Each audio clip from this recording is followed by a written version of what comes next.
Hi there, Lindsay here, the Frugal Crafter. Today we are going to paint this castle using watercolors and pastel. And if you like to see an artist struggle, well, you are in luck today because that's what I'm doing in this painting. I'm starting off with a block of 9x12 Fabriano Artistico watercolor paper and also my Turner watercolors. And my signature set at Jerry's Artorama of the Turner watercolor supplies are back in stock if you've been waiting to pick those up.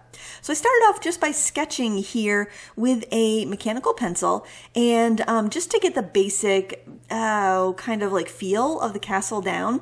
I'm not very what's the word? I don't draw buildings a lot, I guess is what I want to say. I don't really find them all that inspiring to draw. I can certainly appreciate beautiful architecture, but as far as like things I like to draw, buildings are not on that list. But I thought maybe like with the ethereal mist and kind of fairy tale qualities of this castle, it would be kind of fun. So I just started off by doing a light sketch with graphite, just a mechanical pencil, and now I'm wetting the entire sheet of paper. The reason I'm doing this is so I can get those soft, misty, atmospheric effects in my sky.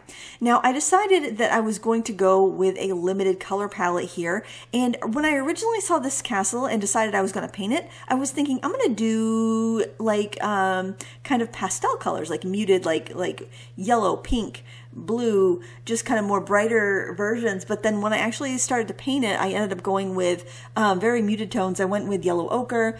I went with a pyro scarlet. Well, that's a bright color, but it's a warm color. I went with cerulean blue and ultramarine blue. So I just used those four colors for the duration of the watercolor. And I could use the pyro scarlet and the ultramarine blue to get quite a dark eggplant kind of color for my darkest values. And then I could add some yellow ochre into that to get more of like a gray tone. So I was able to capture the values I needed with those colors, but I did find it lacked in variety as I got further on through this piece. So what I probably should have done was before I began was done a swatch with the colors I intended to use to see if I could get the range of interesting colors that that I tend to like to work with, because that's a very muted reference photo. If you look at that, the colors are very muted. I liked that kind of misty atmosphere, but I think I would have enjoyed painting this more had I gone with a more high chroma color scheme. But I was having a week, guys. I was having a rough week. I was not feeling very inspired. Everything I tried to do was a struggle, and had I not needed to finish this painting for my critique club. The full-time version of this is in critique club, so if you're really interested to see me work through all the problems of this piece, you can find that. I'll link it down below. Oh, and I also want to let you know that if you're interested in any of my full courses over in my Teachable School, I'm running a 40% off Valentine's Day sale. Use the coupon code LOVE40 to get 40% off any classes that you like, and I will put that information in the video description so you can copy and paste and make it easy. So here you can see the paper is dry, and I'm kind of going in and adding some layers. When you have a wet into wet wash in watercolor, it always shifts lighter. The wetter your paper is, the more it's going to lighten when it dries. Glossy paper makes your colors look darker. So if you're working on dry paper and you're doing a watercolor, you're not going to get as much shift from wet to dry as you will if you wet your paper first. It's just how the paint and the paper absorb into the water, and also when the gloss goes down, it definitely lightens everything up. So there you can see that example where I was mentioning mixing the pyro scarlet and ultramarine blue and then a little yellow ochre to get that gray. You can see that on my palette, and that's what I'm applying. And honestly, I was looking at the reference photo on my screen, and to me, it almost looked like that little kind of gate, the little, I don't know what you call it. It looks like a little building you drive through to go to the castle. Probably there'd be a guard in there, a guardsman's gate or something. I thought it was open because it was so dark, but then when I zoomed into the photo, I could see that there was actually a door there, and there was some like texture, and we're going to get to that later, but it really, if you've got your reference photo on the computer, it really helps if you can zoom in there and see some details that you're not quite sure about. I liked how kind of vague this painting was when I started, because I'm like, I'm going to be able to infuse so much creativity in this, but I just wasn't having a very creative day, and I was really struggling. I definitely could have when you're not feeling very creative, I think it's easier if you have a better reference photo with a lot more detail so that you don't have to come up with as many creative solutions. You can kind of, and this is going to sound awful, but you can kind of just go with what's there, and that will be challenge enough when you're not feeling very creative. When you're feeling very creative, you can have just a thumbnail sketch and you can just go bananas with that. You can like add to it. You can go wild with your colors. You can make up details. You can do all of that when you're in a really creative state of mind, when you're in that flow state. But when everything's a struggle, and I know that different artists have different approaches. A lot of times artists will just be like, if I'm not feeling it, if the muse isn't here, I'm not going to do it. And that's fine for some people. But for me, I feel like the best way out is through, you know? I mean, the best way out of a creative slump, the best way out of a frustrating situation is just to confront it head on and push through.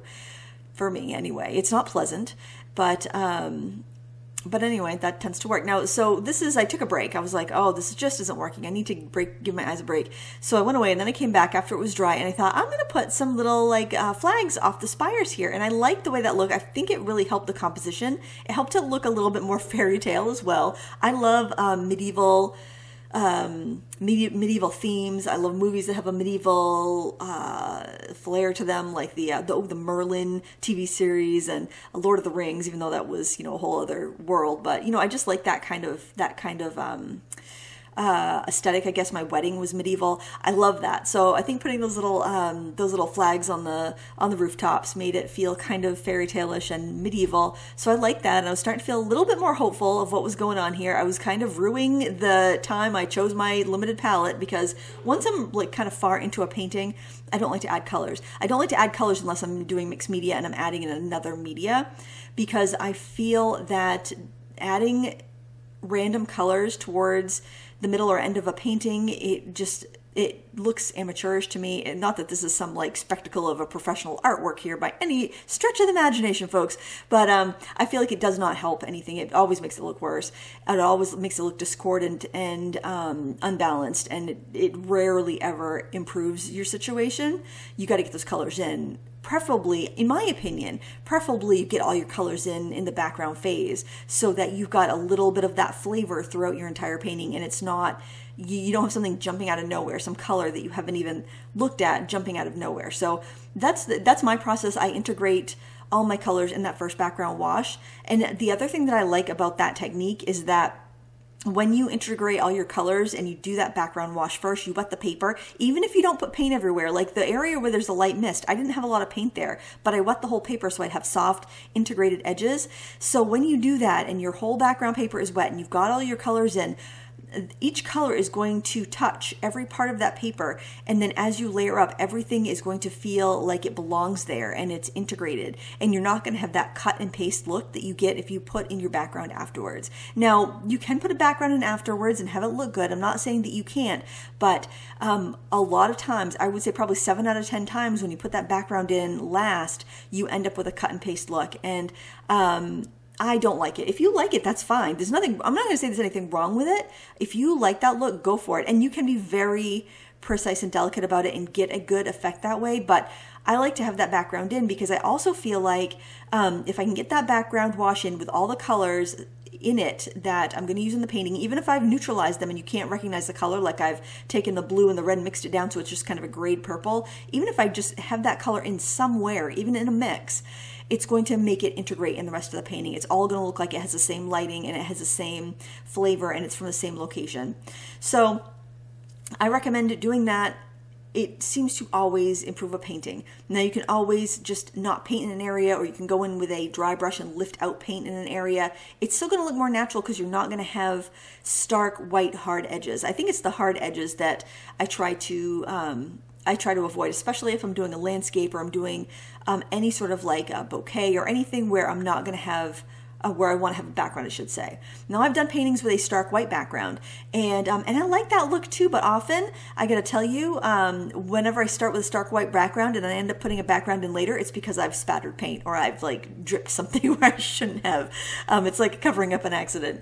So now I've let the painting dry again. I actually set it up on my easel and walked away, and I came back and I'm like, I'm gonna try some pastel. Now this is also a good excuse to break in this new set of pastels that Arteza sent me to review. they're pretty, they're very, if you've ever used like a store brand or a white labeled brand of pastels, you're going to be familiar with these. I believe they're made by the Mungio company for Arteza. They're a decent pastel. I immediately recognized them as soon as I started playing with them, and then when I saw that they were made in Korea, I was 99.9% sure they're made by Mungio, which is the same company that makes the Sargent Art and the SEI and many other store brands of pastels that are decent quality. So I figured this will be great. I have a good selection of colors, so I'll just be able to pick the few that I really need. And yeah, I went in and I added some shading. I added some definition where I needed it. I added some texture where I needed it because the paper's cold press, which means it has a texture to it. And I can just go over with the edge of that square pastel and just impart that texture. Now, I didn't want so much texture on the guardhouse there, so I went in with a wet paintbrush and diluted it. Most of your chalk pastels are going to dilute with water. So if you have too much texture there or you want to tone it down, or one thing I really like to do is I love to use watercolor paper for pastel. A lot of times I'll just take pastels, I'll sketch in a background, block in colors, then I will take a big wet paintbrush and I will liquefy all that paint. It seals it into the paper so you can add more layers. Plus, you're using the same colors that you're going to be using on top of it, just like I mentioned with the watercolor, and it's going to be integrated and look really nice. I go over that in my soft pastels for a beginner course, which is also in that sale. So if you want to check it out, there'll be a link to my school down below with a coupon code, so you can have at it. You can learn something new. It helps pass these winter days.